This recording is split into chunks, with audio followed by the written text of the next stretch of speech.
All right. We're on again. Sorry about that. We had to shut it off there for a second. We're back. So wait for everybody. We'll wait for everybody to get on and we'll get started. Don't move those. That's marking my spot. Oh. Oh. All right. I don't know where he is. I didn't. Hi, Sissy. Hello. Hey, Nadine. Hope all is well in Uganda. We'll wait and let a few more people get on. Hope you guys are enjoying this day. We are in the backyard today, hanging out, letting the kids roam about, take a little school break. Hi, Mom. Take a little work break.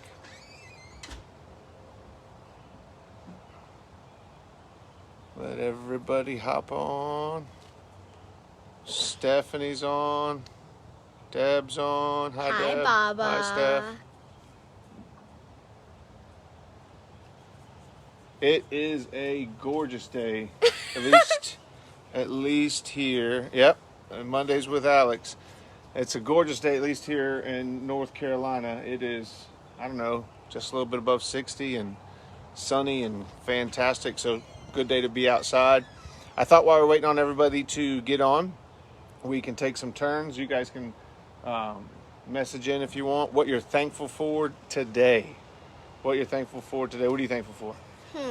I'm thankful for my grandpa, who had a recent birthday, and my grandmas, and I'm thankful for family, and I'm thankful for Aunt Bird and Uncle Chi-Chi and Emmy and Sadie.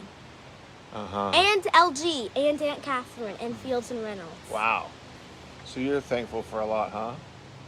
Yeah, I am thankful that this is the last week of homeschool. Only if you don't get all your work done. Last week of homeschool in our house. So super thankful for that. I have another question real quick. While we're waiting on everybody to come on, and you guys can type in again, what is your favorite worship song right now? Because, Sunday I talked about worshiping the Lord through everything, and so I was wondering what our favorite worship songs are. My favorite worship song is probably Waymaker. Waymaker. Yeah, that is one of my favorites right now. I think my favorite song is, if it's not Waymaker, it's, Sissies. Alex Velasquez is on. Good to see you, Alex. My favorite worship song is, Oh, How Great His Love Is. How Great His Love Is. That's one of my favorites. Oh, Grace Eggers is on. We got a lot of people. All right, we're going to get started. This is Mondays with Matt and Alex. Yes, we know Steph Hill loves every single worship song ever written. That's a lot of songs. This is Mondays with Matt and Alex, and in the background we have Emma. She's swinging. We got Maddie back there and Joanna back there, making sure all the weeds are gone and all the dog stuff is up. So if you wonder why my kids are dressed this way, it's virtual PJ day at school. So that's why they're all dressed up like this. So I just want to talk to you just for a few minutes about really two things. One is change, and two is the renewing and the focusing of our minds. The last couple of days, I've really been thinking a lot about all the changes that have happened in our life. The way things function.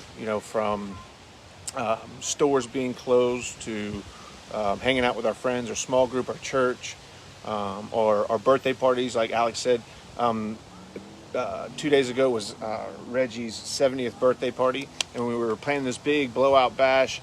But then it got changed, to family and then drive-by friends, which was great. All the friends that drove by and said hi, it was incredible. But I realized, life changed. And as I've been settling in and getting used to these changes that have happened, yesterday it really dawned on me that life will change again and again and again and again, especially in the midst of all this that's going on. The governor has released his, couple phases plan, and each one changes, how we live. So as we've gotten used to the quarantine life and our pattern for this life and our rhythm in our life, it'll then again change. But it won't change to something we're used to. It'll change to something different. The way we shop will still be different. The way we do church will still be different. The way we do small groups will still be different. The way we hang out with friends will still be different. And I was thinking about, how do we wrap our minds around that? How do we get ready for it? Instead of always letting change take us by storm or by shock, that we need to be more ready for these kinds of things and get our minds situated. There's a verse, 1 Peter 1, verse 13 says this. 1 Peter 1, verse 13 says, "Therefore, prepare your minds for action. Be self-controlled. Set your hope fully on the grace to be given you when Jesus Christ is revealed." He's speaking here to the idea that we need to get our minds ready for action. We need to get our minds ready for things. We need to focus on the Lord and His unchanging ways. But often what we do is we focus on the things that have changed or the things that are going to change, and we get a little worried and we get a little fearful, or we start beginning to wonder. But I think God is calling us to set our minds to be ready for action, and also to set our minds to understand that things will change. Things will be different. Things are going to look different here in the next couple of weeks. And if we begin to set our minds and prepare our hearts and our minds for those changes, I think we'll be better settled for it. One of the verses that kept popping in my mind or that I kept remembering talking about this is in Romans 12, 1 and 2, where it talks about be transformed by the renewing of your mind. That then you will be able to test and know what is the good and perfect will of our God. That's what we have to do, is we have to let our minds be transformed. And the way we do that is we don't focus on what's going on. We don't focus on how do we fix these problems, how do we do this. We focus on the Lord. He is never changing. And so we got to remind ourselves that there's always constants. And, we talked about a little bit on Sunday that one of the constants is that we can worship anytime in any place and give Him the praise and let Him begin to transform us doing that. But, another that is constant are His commands and what we're called to do. That we're called to love the Lord our God with all our heart, mind, and soul, and love our neighbor as ourselves. It doesn't matter. It doesn't matter what the rules and regulations set forth by the government or the state are. Those things are constant. Those things that we can do are constant. We can always love God, and we can always love those around us. And so we need to set our minds on those things, not on the changes that have happened and not on the changes that are come. But if we set our mind on those things, then it's easier to live at peace. Sorry, I left my selfie stick at the office, and so it's a little bit more difficult. The Bible says that the Lord never changes. And Malachi says, I am God and I never change. In Hebrews, it talks about Jesus is the same yesterday, today, and forever. So as the world changes, those truths do not, and the things that He calls us to do or not. I want to read one more set of scripture to you. Ali's going to read it for us. It is Proverbs 3, verses 1 through 6. 1 through 6. Go ahead, Ali. My son, do not forget my teaching, but keep my commands in your heart. For all the prolong your life may yield and bring you prosperity. Let love and faithfulness never leave you. Bind them around your neck, write them on the tablet of your heart. When you will win favor and a good name in the sight of God and men. Keep going. Trust in the Lord with all your heart and lean not on your own understanding. In all your ways acknowledge Him, and He will make your paths straight. Awesome. This is a great proverb for us to remember during this time. It says that we should, don't turn the page, so that we should remember His commands, keep them in our heart, that they will prolong our life and bring us prosperity. Let love and faithfulness never leave us. Those are things, no matter what's going on, we can walk with. Love and faithfulness. And then, we're supposed to tie them and bind them around our necks and write them on our hearts.